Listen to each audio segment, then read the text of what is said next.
Greg, welcome. Feel free to share a bit about you, your Yeah, background, where you're coming yeah. from as well, and we'll just kind of get the conversation going from there. Awesome. I mean, I've been like career-wise, I'm a brand and culture transformation expert. And aside from that, I've had a dream of owning a retreat center and really making a difference, with people. I've realized that most people don't know what they want, and the people that do know what they want don't know how to get what they want. So how can I kind of help close that gap?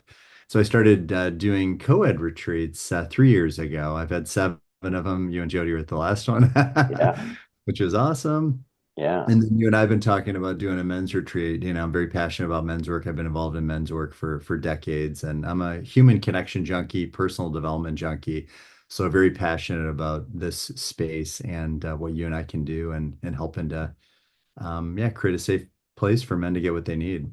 So Yeah, I appreciate that too, because I found I do actually enjoy both aspects, but the co-ed events, which the ones that I've been doing have mostly been co-ed, often attended more by women, but some men are there. right. And the idea of doing a men's retreat, it's kind of a different beast altogether, Yeah, even in the way we deliver and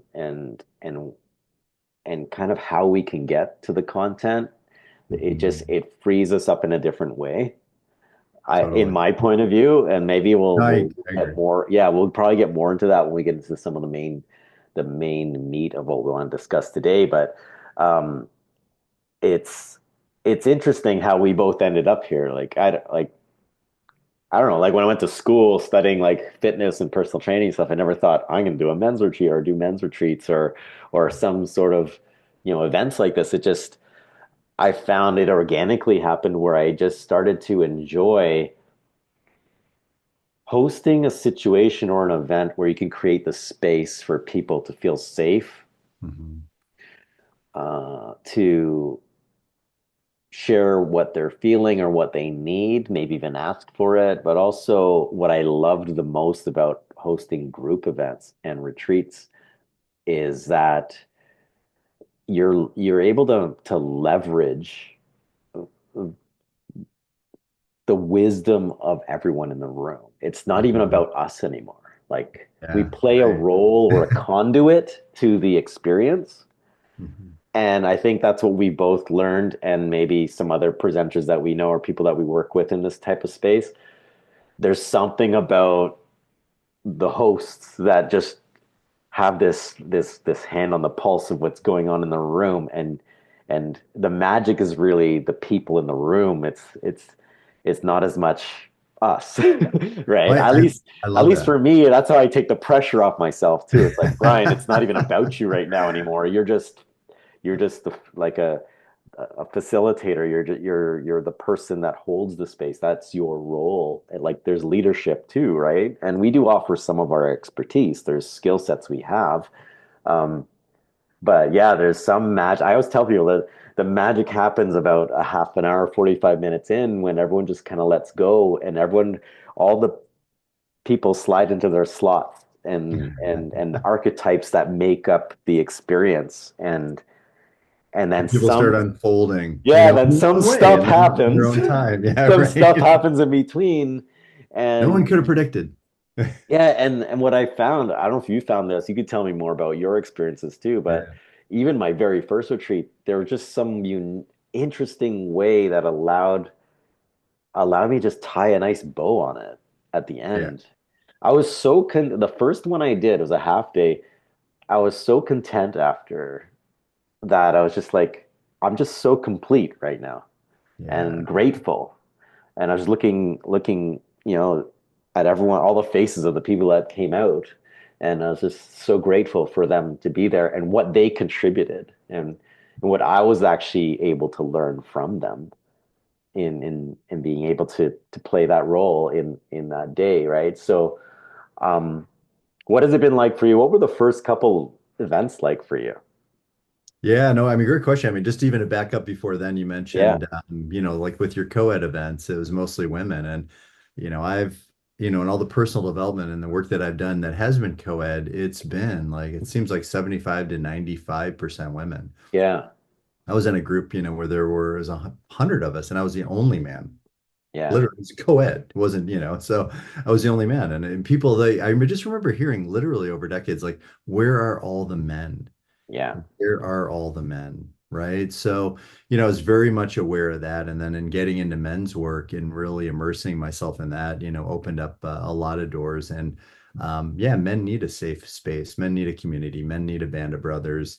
So for me, and we'll talk more about that, on the first couple of retreats for me, it was amazing. I literally, like, I felt like I over prepared, which I wanted to do. I wanted to come in. I had my 35-page agenda, which I didn't show Yeah. anyone.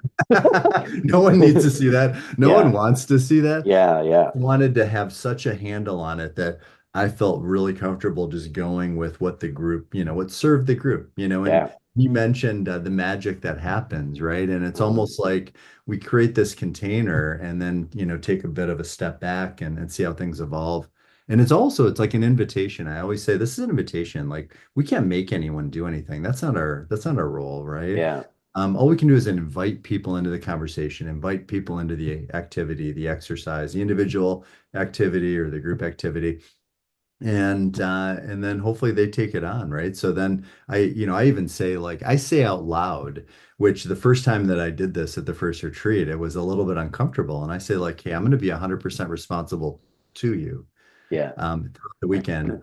I cannot be and I will not be responsible for you, for Yeah. your results and for your experience. So I wanted to say that, out loud so that people didn't feel like this is the magic pill just sitting there, you're going to take it all in. And there's an advantage of being in the energy and in the room and in the conversation for sure. But ultimately, it comes down to, like, don't confuse insights for action. Don't confuse these ideas and these concepts for action. You need to take action on it. So, but the magic in the room, when people start sharing, and learning from each other goes beyond us, right? And the weekend's not about us. The retreat's not about us, even though we're facilitating and co-creating that space with everyone. But it's a really special container, right? And I Yeah. feel grateful every single time. Every single time it's different. I wouldn't change a thing about any of the retreats that I've led in the past. And I learned from each of them, and I bring that learning into the retreat. So I'm excited about what we're co-creating. That's for Yeah. sure. Yeah, definitely. And Which we'll is we'll just men. get This one is yeah. just men. Yeah, Yeah, yeah. we'll get to that conversation around what happens when you go from co-ed to men and why, right? But to speak to what you just said, after the first retreat that I did, which was a half day I did alone, I had two volunteers step in to support me. But generally, I was like, I have 4 hours. There's some logistical transitional periods in between activities and things like that. So I got to consider that, consider weather, because it was both indoors and outdoors. There's all these other things. But then I realized after that, I honestly, like, I had some things planned and written down that I was going to do, but it was really all I really needed was the basic framework of Right. of how I was going to break down those 4 hours, right? Nice. But the second time I co-hosted with a female facilitator that also handled a drumming circle and all the sound bath stuff and everything, and some vocals, and she came in and added little touches like little gift bags and all these other things. Yeah. But also, like, around lunchtime, I turned to her and I said, "We really don't need that much content. We Hmm. just create the space Yeah. and they bring to it once we created a space that's safe enough for them to be vulnerable and to be open and creative, they actually facilitate a lot of their own clearing, a lot of their own, whatever it is that they need. And part of it is in the beginning where we say, look, we have a plan today. We're excited to have this experience with you, but we're also willing to go off the agenda if we need to, if it's going to serve the highest purpose of everyone here." Like, not being of service to the agenda, being of service to the guests. I Yeah, love yeah. that. It Yeah, really exactly. sets an interesting tone that is very freeing and Yeah. takes the pressure off of us and allows us to, I think, show up at our best for the sake of the event and the purpose of the event in that given day too. I find too, our event's going to be in May, so I feel there's a theme to springtime, right? There's always like content wise too. There's always like a shift in what we cover based on, in my point of view, based on the time of year, what's happening. If it's December or mid-December, there might be a theme around like how do you want to close out the year strong and how do you want to open up possibility in the new year. There's all these different conversations that happen at these very specific times. There's also at this more micro level of who's in the room right now and Yeah. what's going on this week or today or what happened yesterday that is now got me thinking about what I need to talk about today or introduce as a topic, right? So there's so many different things if you could just surrender to it, right? And Love, allow it to come through you. yeah, I love the yeah, how natural it becomes, right? And it's different for everyone. And I think part of, the important thing is, getting everyone grounded and comfortable. It's a big part of creating that space, co-creating that space with, with our guests. Yeah. I think one of the reasons, one of the big reasons it's so easy or it becomes easy for people to connect and to share and to open up is because generally speaking, people are starving for intimacy. Mhm. Like I think there is just such a huge deficit of that. We're, like and social media, it is what it is. I think it's got, great advantages and I use it. I don't use it a ton, but it's like, where it's different, seeing someone on social media and seeing their life through that lens is different than sitting across from them and saying, how's your life working out? Yeah. How you doing? Right? So I Yeah. think Yeah. people want to have those deeper conversations, and a lot of people don't necessarily know how. And I think to have a space that's designed for that, it's already, you don't have to try to figure out how to have it. You know you're going to have it, and you get to have it in your own way in your own time. So Yeah. Just like how we were on before the call, we were talking about our son's involvement in organized sports and hockey and stuff. And I not feel organized crime, but yeah, organized yeah. sport. Yeah, just for Yeah, and I feel like with family life and sports and all these different things, like we're often quite over programmed, and what's been programmed out is the things that we're creating space for these retreats, which right. may in a different time, maybe before the internet, or like a lot of different things that impact our day to day. We had those spaces Mhm. between activities, between work and family life and all that stuff. But now everything can literally go from one thing to the next and almost overlap. Like you could literally be at your son's hockey practice and still be at work because you have your phone in your hand. When in Right. the past, that was never even something that was even a factor. You Yeah, were you've got these literally different watching. activities, yeah, running into each other and that over Yeah, too, right? So you're not yeah. totally present to either. Yeah, yeah. And this is a huge, I found that I experienced that even more so when I was attending your event was like I think the first 45 minutes you spoke on one topic in this very thorough way. And I was like, oh yeah, like I mean, we're gonna peel the onion here. We're not Yeah, gonna just glaze over this concept. That's what we're here for, to dig deeper, right? So for sure. I think when you said like starving for intimacy, connection, when I ran my first retreat, it was just when things were starting to open up again after the pandemic. So a few people came into the room with masks on. They were creeping in. They weren't sure how close they should be and scoping Yeah. out like, is there enough ventilation? Eventually we forgot there was a pandemic and everyone was hugging and everyone was like just back into their almost like their space again, right? So one lady actually came to me and said, I found myself again Mm. today. Wow. Like, wow. I'm like, what did I That's a do? Did big I do anything?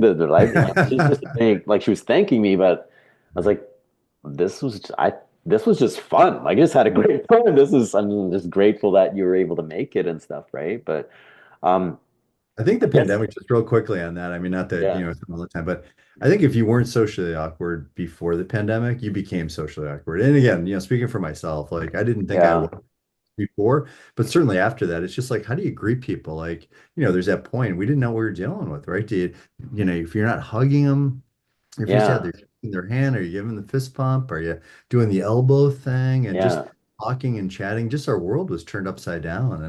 And for And so it's such a long, like a period yeah, of time where you created a complete different set of habits yeah. socially, um, for sake of all of that. And it was hard to come out of that Mhm. when it was technically okay. It was hard to come out of that. Um, I think there's some lessons we can learn, like even creating those bubbles. People talked about those safe bubbles. And again, yeah, depending on what you're doing, who do you feel, safe with and comfortable with, and how can you co-create that safety, and how do you maintain it, and how do you move from expectations to agreements? That's another big one, yeah, right? yeah. One thing for me too is also sometimes I notice, for some people, the bubble they were in was just the bubble they were in, but it wasn't their people. Right. Right? Yeah. And you really learned who you wanted to spend time with, who you thrive with, and who you don't thrive with, and stuff like that. But maybe your bubble is just a proximity bubble. Like it's just Yeah. who Your you neighbor, interact right? with every day, your neighbor, your family, whatever, right? So it's a whole interesting situation we're in.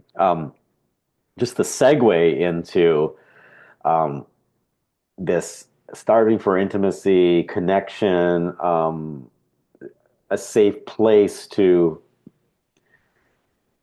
be vulnerable, or share what you need, or just step into a new way of being.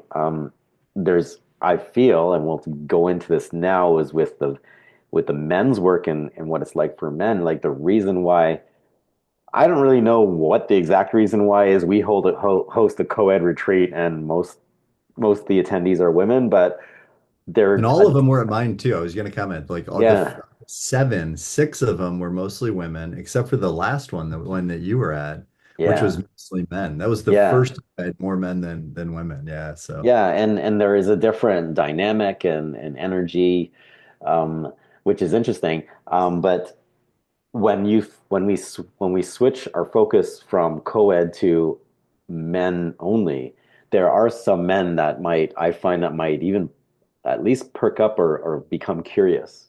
yeah, Well, I what is agree. that about, right?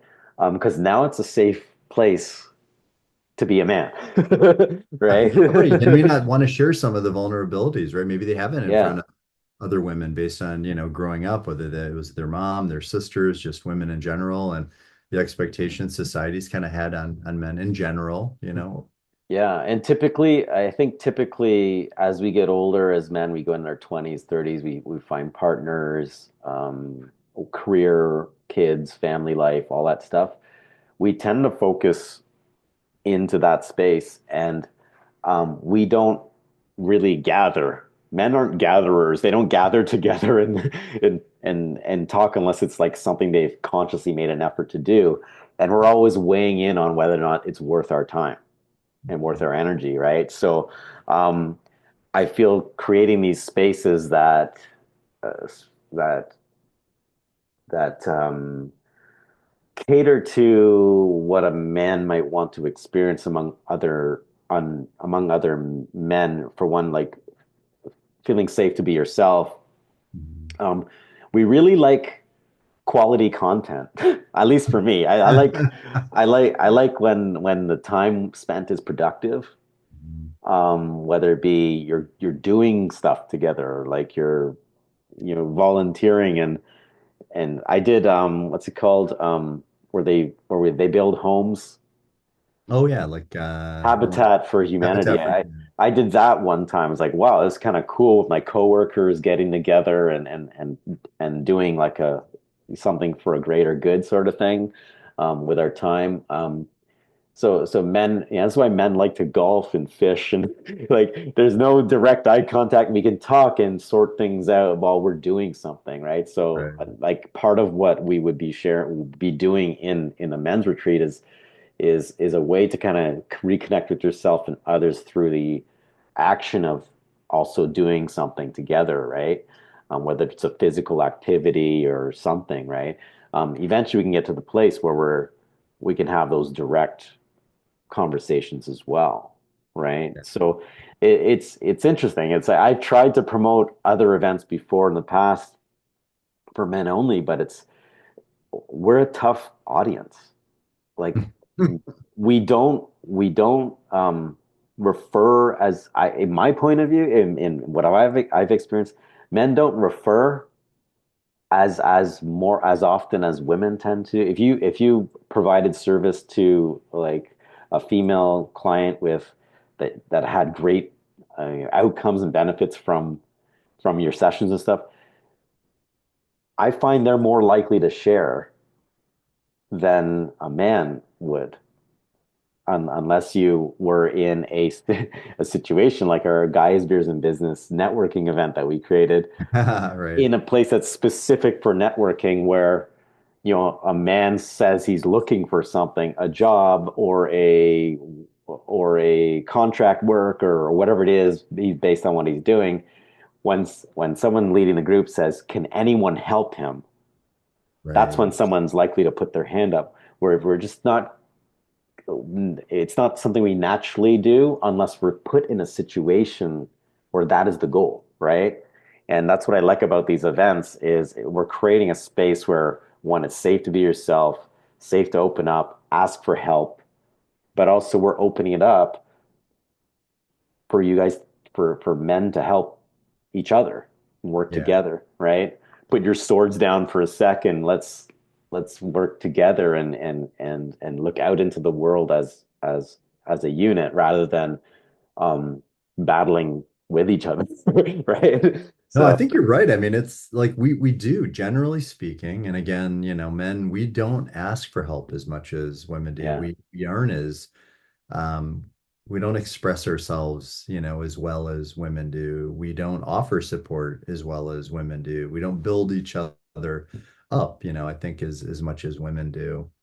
And yeah, we're certainly, not as nurturing, as women. There's a lot we can learn, from women, and and embrace our own, gifts as well at the same time. It's not a good or bad thing. It's how do you engage in those conversations if it hasn't been modeled? How do you ask for help?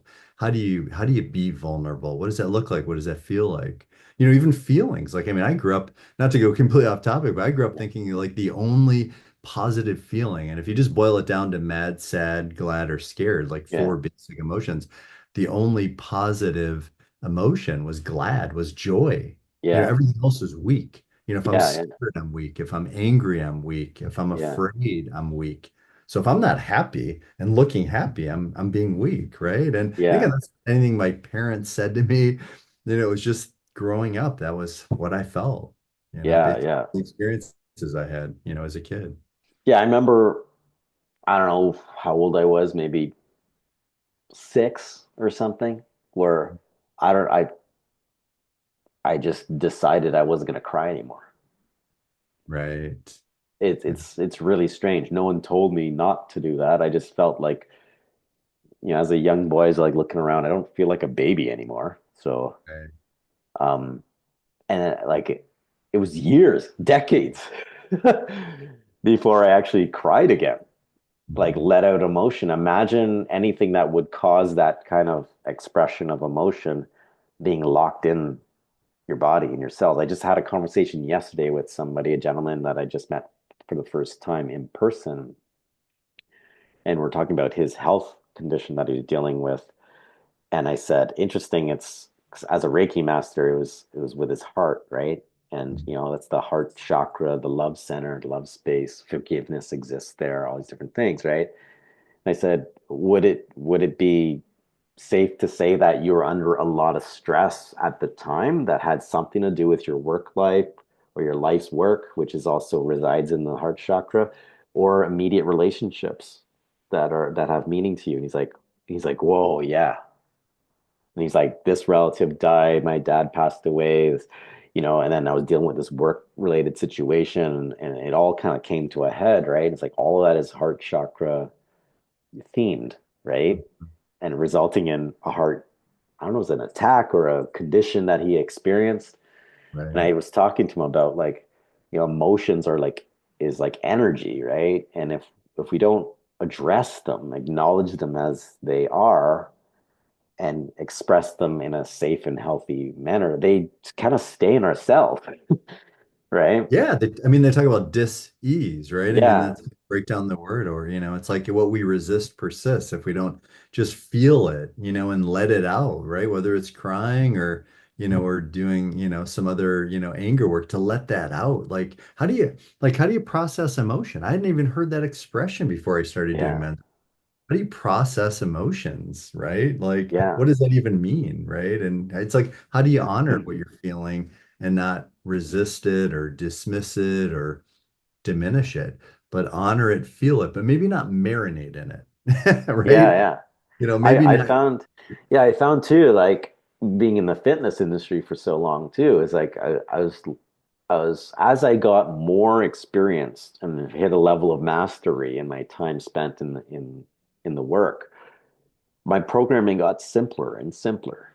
Right. And a lot of it, the magic in those workouts, a part of the magic was in the exchange. It wasn't even in the fancy exercises I was giving them or the program. It was literally how they came in a certain way and they leave better than when they came in. And Yeah. something happened in the middle. And some of that was in conversation, some of that was in the exercise. Eventually, as a Reiki master, blending Reiki with exercise and program design, Right. I was able to infuse certain things into the workout that would facilitate clearing without having to do any talk therapy, right? I tell people your body, like you get up in the morning, if you have anxiety or something, you get up in the morning and you start moving your body and maybe get some fresh air moving around.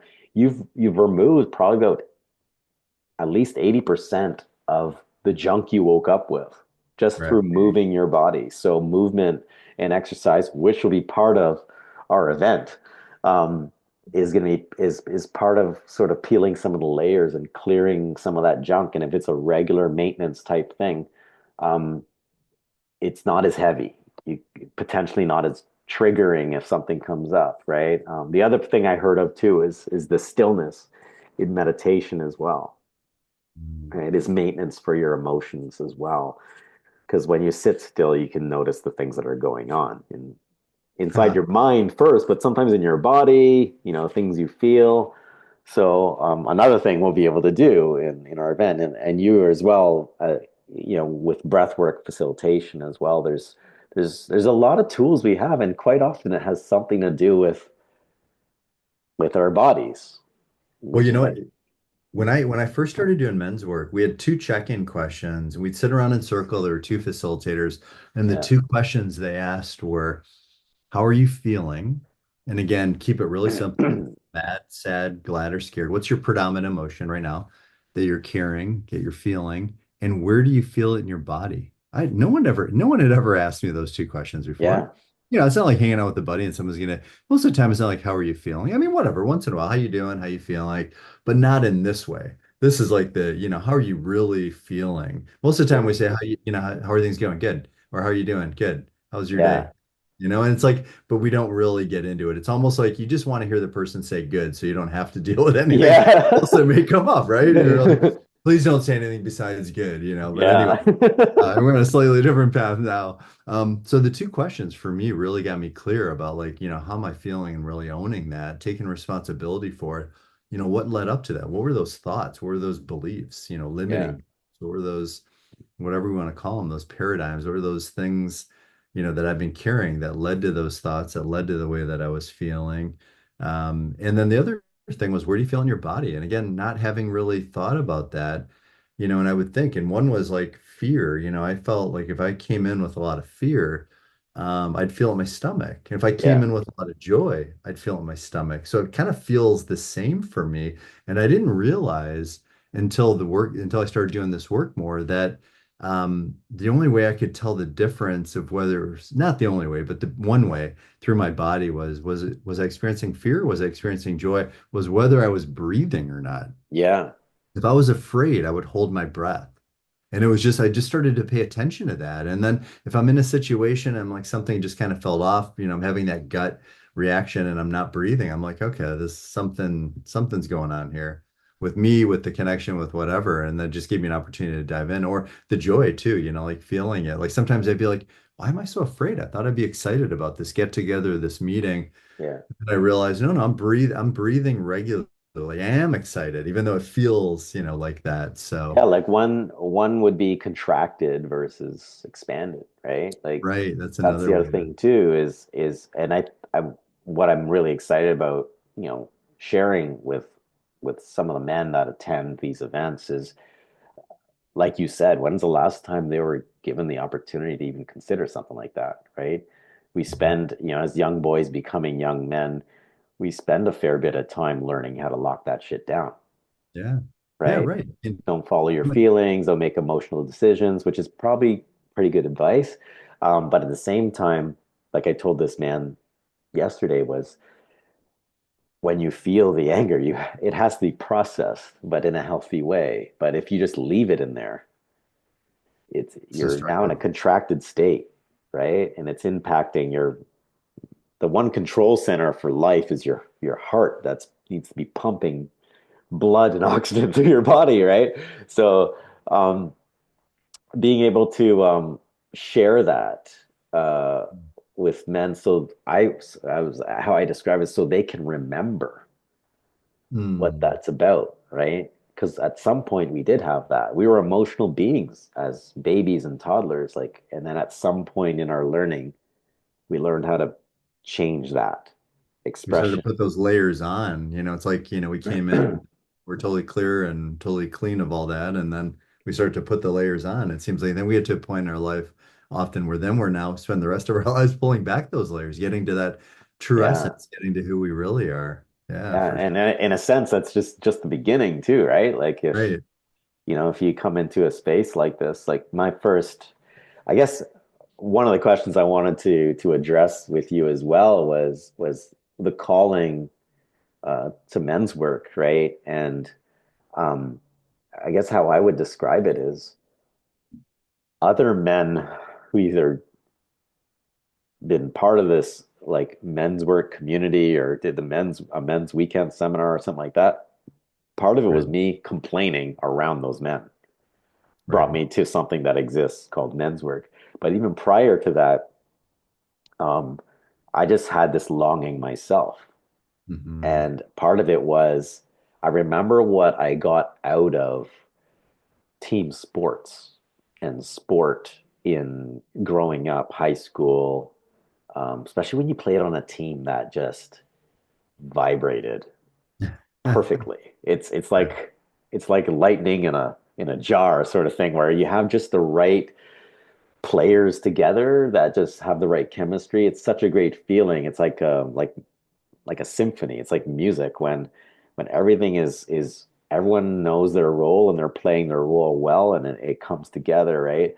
Um, and then all of a sudden you go off to college or university or whatever, and then you just have to grow up and become adults and That's and then you just like you miss like this piece that made you part of who you are, right? And so I felt like I wanted to bring that back when I Mhm. was thinking about doing, because I was powerlifting at the time. I was thinking about doing a men's weightlifting workshop, Right. right? Like for middle-aged dudes that maybe you want to access their fire again, right? Mhm. Because I've seen what's happened both men and women when you put a barbell in their hands and they move a certain amount of weight that is not like elite level weight, but it's weight they never thought they'd be able to do a month ago, Mhm. and how it changes their posture and their confidence and all this stuff. And I thought there could be some psychology inside of that and some Yeah. coaching and some opportunity in there. And that's how it all started. And then I was told, there's this tribe of men in Toronto that you could attend like a guest night and learn more about this. And a friend brought me out. This one friend that this one friend that brought me to this, my first guest night, was a man of few words. He gave me nothing. He said, just show up at this time, this place, don't be late. Right. So I showed up and, pitch black, and there's a ton of men in the parking lot of this public park.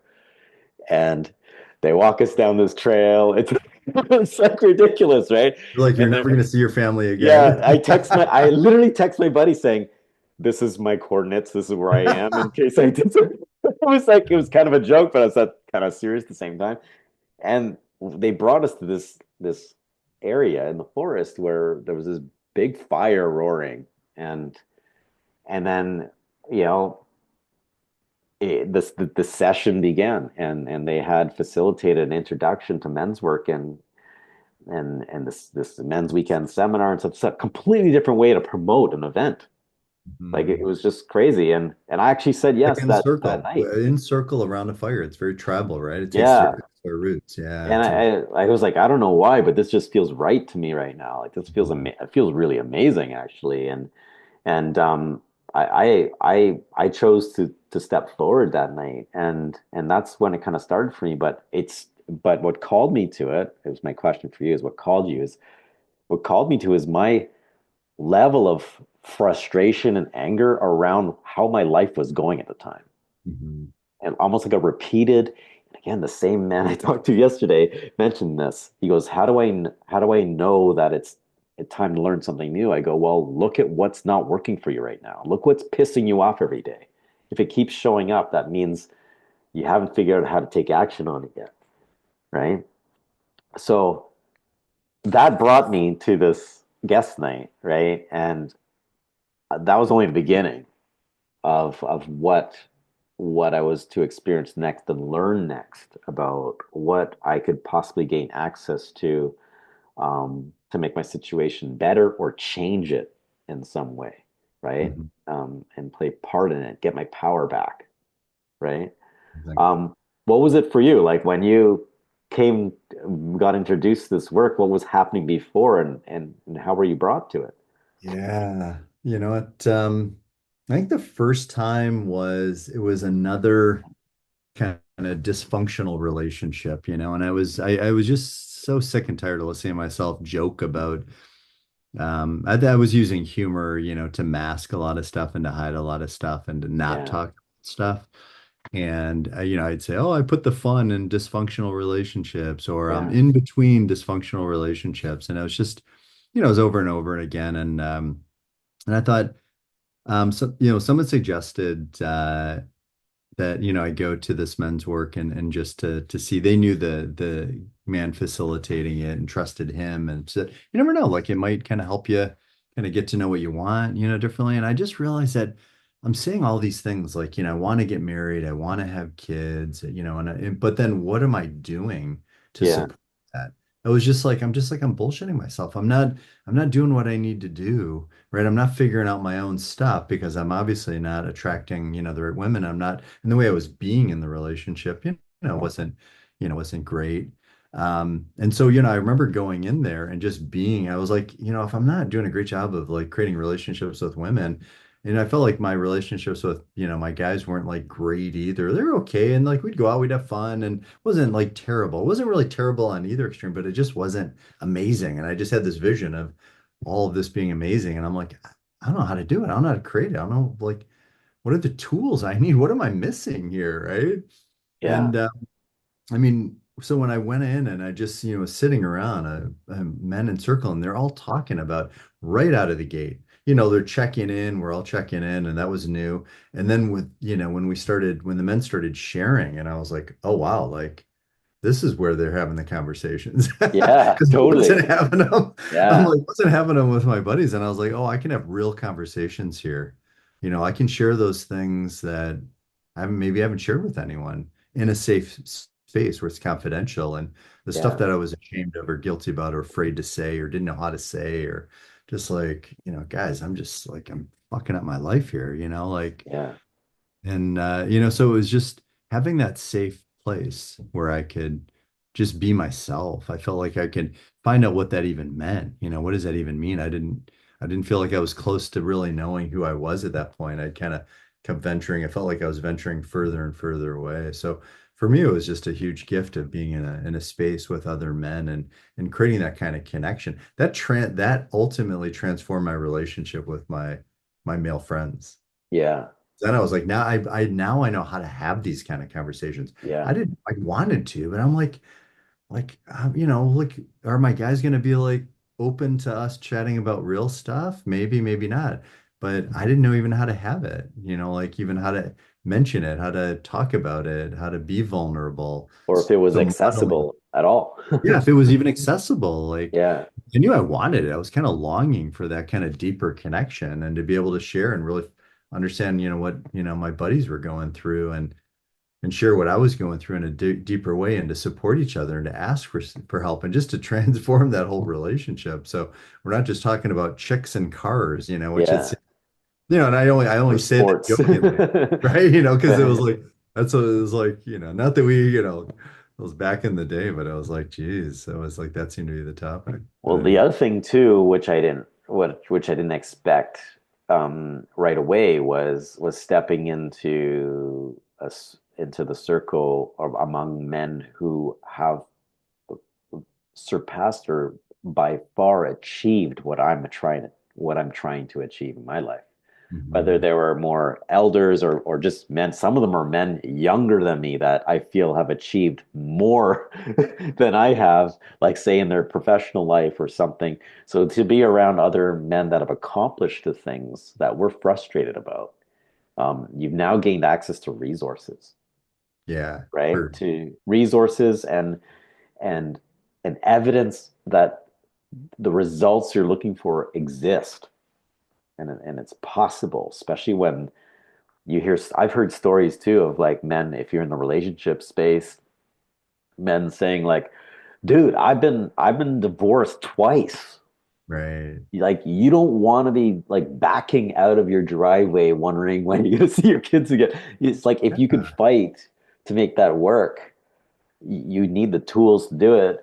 But also there's men that said, you know, one of the hardest questions that probably no one will ever answer for you. It's up to you to answer is when is a relationship over? Like Yeah. when can it not be sort of fixed or improved upon, and when and how to step away honorably, leaving things better than how they were as best you I think that possibly can, right? Like, that's the key. I mean, how do that was a great question. I mean, I say that now. That's who I am now. One of the things my commitment is to leave people better than I found them. yeah, Back then I wasn't. I definitely wasn't. Like even in relationships, I didn't have the courage. I didn't have the tools. I didn't have the power, and I mean power, not force. yeah, Um, and the clarity to be able to say, this isn't working out. Like you're great, I'm great, but we're not great together.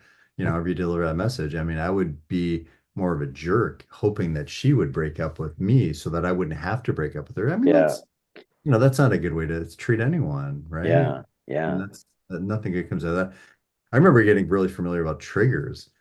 I didn't yeah, realize how many triggers I had until I got in the men's group. And then once I got comfortable sharing those triggers and and standing face to face with another man and being able to get to and through my rage and anger, yeah, all the thing, I felt like I was trigger happy. It was just like again processing all that stuff that was just stored up that I didn't know how to deal with, and also realizing that typically what you see in another person, what triggers you as another person, is something you don't like about yourself. That was like, it's like they're holding up the mirror. I hated hearing that. yeah, yeah, It's so easy to think it's just their stuff. And oh my God, they're driving me crazy. That whole victim mentality. Then I was like, oh shit, I'm carrying that too. Fuck, yeah, like, being able, and like, I remember when one of the facilitators said to me, he goes, you are an angry man. And I just lost it. And then after the end of losing it, I was like, yeah. yeah. I guess That's I not am. my essence. That's not who I am. Like Yeah, but in that moment, I mean, in maybe in that part of my life, I was angry. I just didn't express it. I didn't feel comfortable expressing it. Was it, like rage, yeah. like like It brings me to one of the things that I was thinking we would get into, which is what was the biggest pill to swallow, right? And I found Mhm. when I got deeper into the work, did my weekend, got on a men's team, I was doing some work there. Um, the biggest pill to swallow for me was I had realized like how much blame I was putting outside of myself, which is basically giving up your power as well. Yeah. Um, how much I wasn't doing, Yeah. for example, in my marriage at the time, like how it was falling short and not realizing. And one of the men told me, he's like, whether you are aware of it or not, you made a promise and Mhm. you're breaking the promise every day. If she's expecting what you promised to be delivered, and if you don't deliver it, you're making your situation worse, right? Um, in business too, I was working a business coach, and he was saying like he'll ask me like, what is the promise in your services? Like, what are you promising? Like, what are you going to deliver on? Right? And that was a tough pill to swallow. There's a good year or so where I was just like having some wins because it was because when you become self-aware, you start willingly putting yourself in uncomfortable situations Mhm. to become better, to become stronger, and to step in to more of your masculine space. But there was times where you revert back. And when you're self-aware and you revert back, you're like, oh, I'm this shitty version of myself again. And it's the worst feeling. But that's also why you would have your men around you because you can go back and they would help clear whatever it is that the barrier it is that's resurfacing again, or in another stage of its processing, you know, learning how to stay accountable. Accountability was a huge one, Mhm. right? Being a man of your word, right? When you say shit, Yeah. I still deal with this too sometimes when I have really lofty, ambitious goals. At the end of the week, I'm like, I would just love to like whatever I say I'm gonna do on Sunday night, that it's done on Friday afternoon, Right. right? And whether it be distractions, whatever it is, like um, it's hard sometimes to step into that if you have been unaware of it for so long, Mhm. right? Now you and I are so aware of it. It's like even when we're in the middle of it or something, it's literally You're you catching can't you yourself. can't not see it. It's like wherever you look, Yeah. I know it's like, my awareness is so high that I know when I'm being a jerk. And I mean, the good thing is it's not like I'm perfect. That's impossible. But I clean stuff up really quickly now if I do something that I know is misdirected anger, misdirected frustration. So yeah, I mean, for me, the big pill probably was taking full responsibility for my life. I think when I finally heard it in a way that resonated, it's like everything in your life and not in your life, it's your responsibility, it's your life.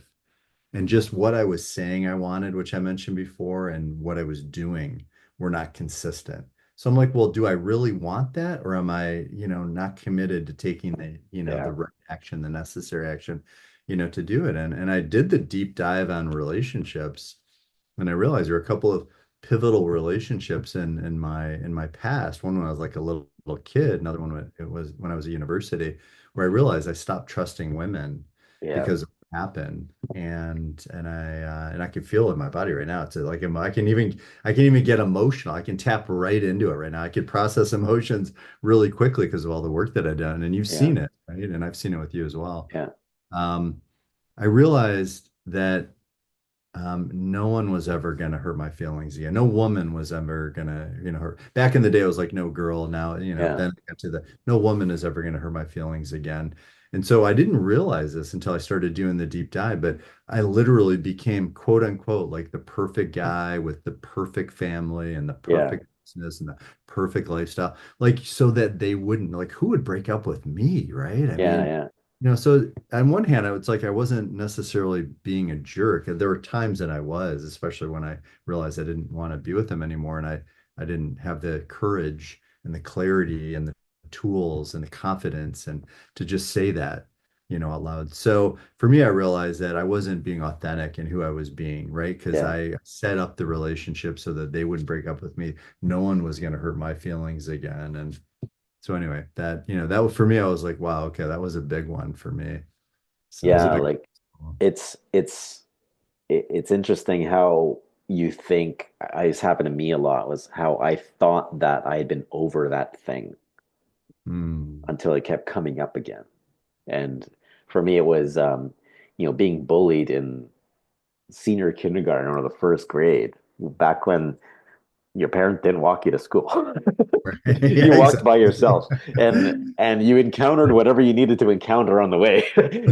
Yeah, And for me, it was these older kids, that lived at a house that I had to pass every day to get to school. It felt like it happened every day, but it probably only happened for a couple of days out of 1 week. right. But it got to the point where my mom got me ready for school, and I left, and I turned around at the end of the driveway, and I literally sat and froze my ass off on the front porch until she was leaving the house around lunchtime to go get something, and just saw me sitting there. Oh, And wow. I was like, I don't want to go. And what's interesting about those days is she just brought me to school. She didn't ask Yeah. why I didn't want to go. The teacher didn't ask me. Nobody knew, still nobody knew why I didn't want to go to school. I didn't want to deal with those fucking guys, right? So And no one else did apparently either. yeah, and also like I didn't know that I could even tell my parents or tell somebody and get help in some way, or Right. so it was just really strange, and that stuck with me for a while. And I realized my counter to the way they were behaving around me was they would threaten me, make me think that they were going to hurt me, and I would just cower into a ball and start crying, and they would walk away laughing.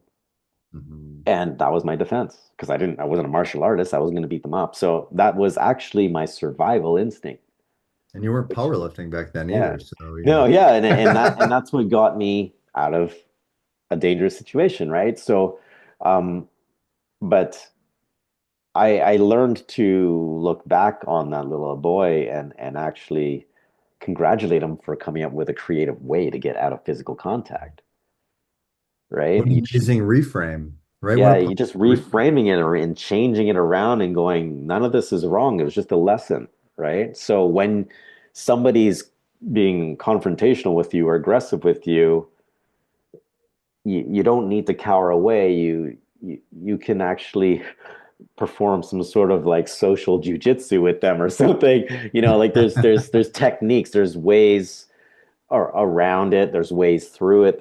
And to be honest with you, we moved towns, and I had to learn that sometimes you have to take a swing. Hmm. And me being me, this is something that shows up in my life now sometimes too, is I had waited until my back was up against a fence, literally, and I was being surrounded in a whole new different town, new school, Right. Wow. and I had to take a swing. So, and it worked. So, anyways, these are some of the things that sort of like come to light after been tucked away for so long, when we're in a space where it's safe to kind of like you said, peel the onion. You started with, where do you feel it? Start there, right? It's in your body. It's the only visceral, real, tangible thing. But as you go deeper, you're like, where does that come from? Where? And then you get these images of something that happened when you were 8. I'm like, why is that coming up? Right? Yeah, and you're right. And the thing is, you never know what's going to come up. What I just thought of when you're talking about this is when I was growing up, I never saw my parents fight, Yeah. which on one hand is amazing, right? Because I've heard hideous stories, right, on the other side of on the other extreme. So given two extremes, I'd rather grow up in my household, right, where I didn't see them fight ever, and Yeah. they just made a conscious, and they told this when we were older, my two brothers and I, that they made an agreement that they would never fight in front of us. They would never Yeah. physically fight, that's not who they Yeah. were or who they are. But they didn't want us to see them fighting. So on one Yeah. hand, that's amazing and it's beautiful. On the other hand, I never got conflict resolution modeled for me. Yeah. So then I'm in a relationship and then my girlfriend doesn't agree with me and I'm like, Yeah. what do I do with that? What do you mean you don't agree with me? So it's like, how do I like navigate? Like, yeah, it's okay to have a different opinion. And then do you just agree to disagree? Like, I didn't know. Like, what do you Yeah. do? Does that mean I either have to agree with her, or she has to agree with me, or it's okay to do this? Or how do we talk about it? How do we just make it okay? How do we just make it like, okay, well, that's your opinion and this is my opinion and that's okay. Unless it's something that's like something that's non-negotiable or something that's very serious. Like if you're Yeah. paving the road to get married and I want to have kids and she doesn't want to have kids, then that's something, we need Yeah. to work through. But yeah, Yeah. so that was something that didn't necessarily, have a positive impact on my relationships Yeah, either. there's a Not to subtlety. blame my There's a parents. subtlety between two people in confrontation where they're actually spinning it and attacking each other with it versus Right. expressing emotion freely, but owning your feeling and still sharing what your need is, Mhm. right? That's a different, and it's subtle. If you're not able to look for it, you might not catch it, right? Or you might see it happen and you're like, how were they able to do that? Yeah. And still be together the whole time until they resolve versus them like really like fire against fire, Yeah. and it's really like kind of scary and uncomfortable, and then someone compromises or they both compromise in some way, Right.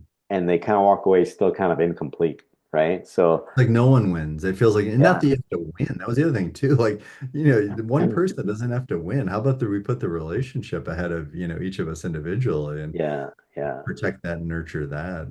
yeah, And so I didn't have these conversations yeah. with it's like, the ones where, Yeah, like there wasn't this kind of openness, there wasn't this kind of sharing, asking questions, sharing different things, yeah, being vulnerable, saying stuff that back in the day I wasn't proud of, right? yeah, Just yeah, sharing openly, like I didn't know how to do that. Like, yeah, I yeah, was a jerk, in some relationships, and I didn't know any better, and I'm not trying to make excuses for that. yeah, It's just I didn't know what to do. I didn't have the tools. So finally I kind of like, I can't keep doing this. Like, yeah, unless I'm okay with what I'm ending up with, which is not a great relationship. I'm not being great in the relationship, and yeah, maybe they're not either. But anyway, yeah. yeah, So yeah.